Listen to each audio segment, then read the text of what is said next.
Ba't mag-isa ka lang dito? Okay ka lang ba? Ayaw mong sumali sa mga games? Parang timang kasi to si Angela kung ano-ano mga pinagsasabi. Paisip tuloy ako bigla, nag-alala ako eh. Nang parang tipong may hindi na naman magandang mangyayari. Well, you don't have to worry.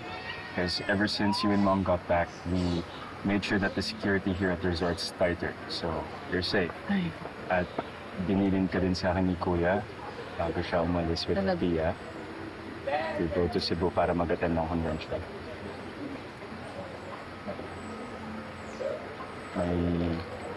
May sabi ba akong mali? Wala, bro. Wala.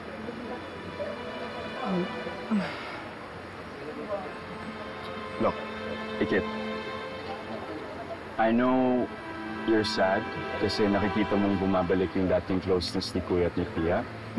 But maybe it's a blessing in disguise. Kasi baka may iba na meant para sa'yo. And baka nandyan lang siya sa tabi-tabi pero hindi mo kasi siya napapansin.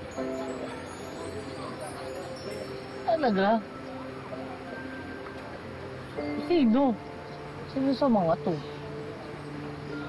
Baka hindi ka pansin-pansin. Wait, hindi ha. Sabi mo kaya ang lakas nung dating...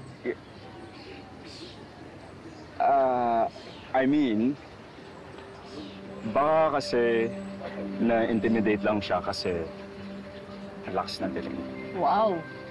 Talaga? So parang sinasabi nung tao na yun, nakasalanan ko pa, na parang ako dapat yung mag-adjust. Pag gusto, dapat may paraan. Ayoko ng torpe.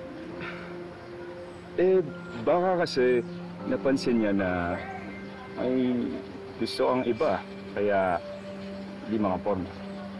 Talaga? Ay, susuko kagad siya. Alam mo kung kakilala mo yan, pasabi lumaban siya, malay mo, may pag-asa.